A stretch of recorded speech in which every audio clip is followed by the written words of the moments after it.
Joel Klatt is our lead college football analyst. He lives and breathes college football. Fox Sports now joining us in Vegas.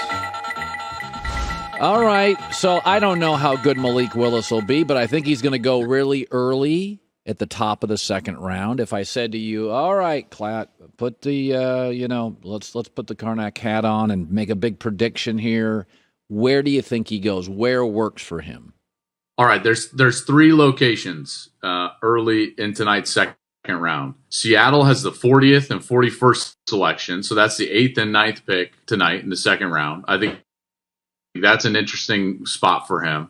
The Falcons have the 43rd selection. That's the 11th pick in tonight's second round. Or the Lions have the 46th pick, which is the 14th selection tonight. I think one of those spots is where he goes because he fits. Those teams need him. And the Seattle one is interesting to me, Colin, because I wrote this down a long time ago. I said, someone said, give me a comp that's best case scenario.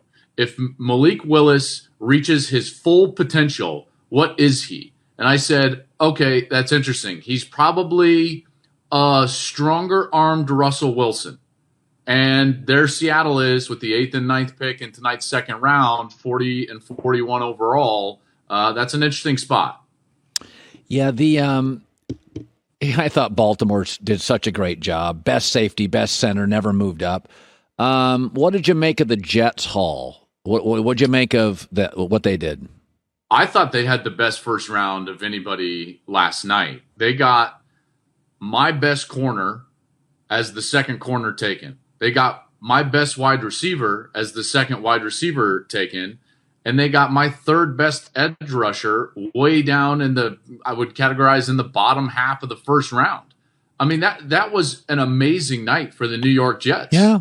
I thought that they won the first round. Everyone talking about the Giants, I actually saw some problems with what the Giants did a little bit because I thought that they left the best tackle on the board in Ekwonu to draft Thibodeau, which would have been there for them at 7 anyways. Yep. That's exactly what I thought with the Giants. Exactly. Yep. And so, everyone raving about the Giants draft, it was good. I'm not going to say it wasn't good. But the draft has to have some sort of value proposition. It's not just the names that you take, but it's when you take them. And to me, if they would have taken Ike Ekwonu, then Thibodeau's going to be there for them with their second pick in the first round. And I think that they would have gotten a better offensive lineman and still Thibodeau. So that's why I didn't have the Giants up there. A lot of people coming after me that I didn't have the Giants in there. I loved what the Ravens did, and I love what the Eagles did, by the way, because Jordan Davis is a heck of a defensive tackle. And then you get A.J. Brown for basically like you're drafting him 18th in this year's draft. So, granted, they have to pay him $100 million or whatever. I think it's $57 million guaranteed. But those are the three that I thought were the best first rounds. So, Green Bay just doesn't draft receivers, and regardless of why or why not, in the first round, they don't anyway. So give me a couple of, they're going to address wide receiver. Again, it's Sammy Watkins is old, Randall Cobb, Alan Lazard's mostly a 3 or a 4, and Amari Rodgers is who they got last year. He's a slot. He's not changing the game. They need to get faster. They need to get more dynamic. Is there anybody here in this? They got 2 picks second round, Joel. Anybody the Packers could target in the second round of receiver you like? Yes, actually, I think that there's a number of really good players. And I do want to defend them for not drafting. There were 6 wide receivers taken in the first 18 picks, and the Packers were just out of luck. Those were the only 6 that I had first-round grades on them, genuine first-round grades on. So I'm going to give you, let's see, I've got 5 guys listed. Oh, Are you boy. ready? Okay, and they're I'm all ready. different, and it's eclectic, but here's the list that I think at the 53rd or 59th pick, the Packers are going to select one of these guys. Jalen Tolbert, John Mechie, the Alabama receiver, George Pickens. Yeah, no, he's Georgia interesting. receiver. He's interesting. Sky Moore, I think he's interesting, and Christian Watson from North Dakota State. I think one of those 5 is going to be a Packer. Oh, then you feel pretty good about it. They, for the record, for all the criticism, they draft and develop pretty well. They do a pretty good job at this stuff. The Jordan Love pick. And they got better on defense last night. Oh, yeah. They got good players last night, so this wasn't a throwaway. There was a couple of teams that I scratched my head at in the back half of the first round. Give me one. I thought the Cowboys, I didn't get it at all. I didn't get the Cowboys, and obviously the Patriots. That was strange, to say the least. Yo, you know what? So the Patriots went and got a guard. I would have just paid Shaq Mason, but what do I know? And I called 2 executives on the Patriots pick, and both executives said we had nobody on our scouting staff that graded him as a first-round player, most a third, a couple second. Now, the Patriots historically draft the O-line pretty well, so what do we know? But it's odd. I cannot figure... I just say this. I don't get New England's drafting. I don't get it. Yeah. Their drafts have been all over the place. Some have hit, some haven't. I don't know. It's a fascinating deal. Do you mind if I go back to the Cowboys though? Yeah, please do. Please do. List, and I understand that they think offensive line is a position of need. Okay. But edge is a position of need for them as well. Rushing the passer. They left Jermaine Johnson on the board. You could have paired Micah Parsons with Devin Lloyd and had the best 2 young linebackers in football. He was on the board. And Tyler Linderbaum, the best interior player. Everyone says, oh, he's just a center. Bull crap. This guy's athletic enough. He wrestled. He was a track guy. He played baseball. Like, he could play guard if you needed him to play guard. I know that is a minority opinion on my part. But he was left on the board. So they take Tyler Smith, probably, I'm going to say 15 spots overvalued, and leave Tyler Linderbaum, Jermaine Johnson, and Devin Lloyd on the board. Like, that's just not good value. And whether he works out or not, it's just a pick that I scratch my head at. Yeah, I couldn't believe Devin Lloyd dropped that much for the best player on Utah. Now, I mean, Utah's got a lot of guys in the NFLs. Iowa's got a lot of guys in the NFL. So those are right. Those are really good. You were trying to praise Iowa last night, and I just they don't want to hear it from you. They do not want to hear it from you. I am not a people pleaser. I am very tough on Iowa, but I acknowledge. I kept saying Linderbaum was my favorite. I said he was going to go in the 20s. Watch this kid be a Pro Bowler for 10 years.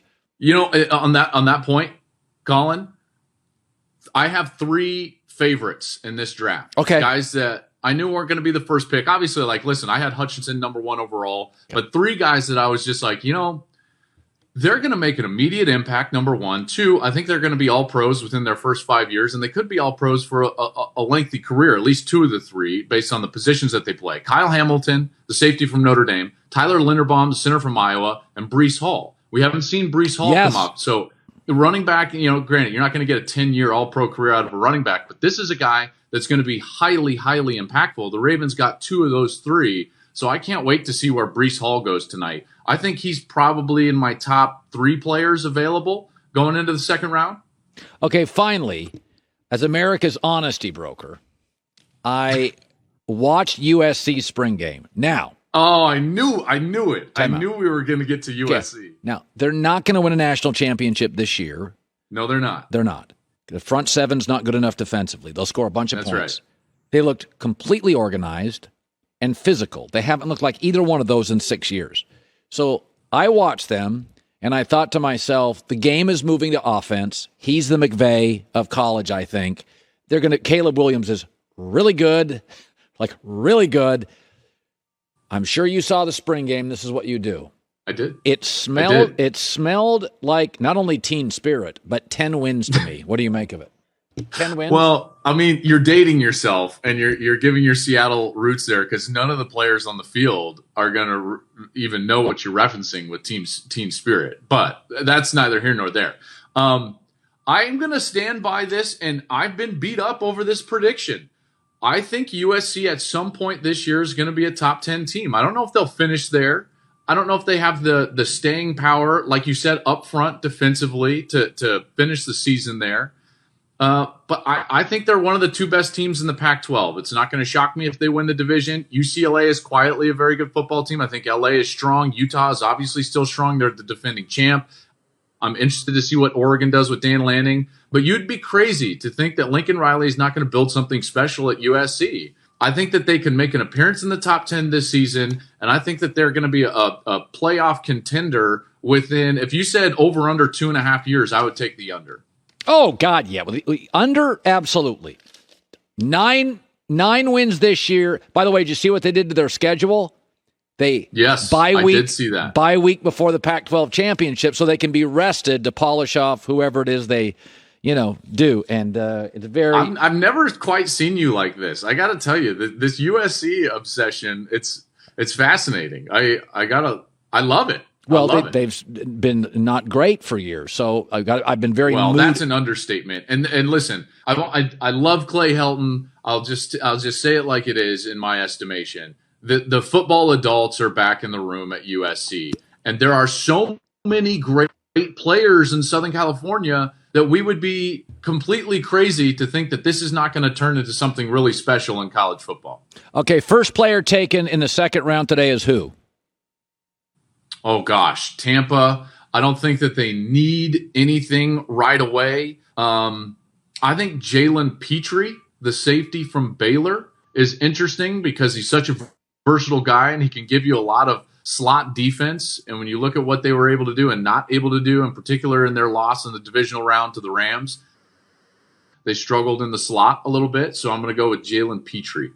By the way, you're staying in a very well-appointed room. Obviously, the budget here is got more than enough room to put you up at a very nice. Well, I mean, not to offend anybody at Fox, but this is the NFL's budget, So this is not. I'm not staying at the Cosmo. Not that there's anything wrong with that. Yeah. Good, Joel Klatt. I love Joel Klatt. Good seeing you. Good seeing you, buddy. Great to see you. See you, bud.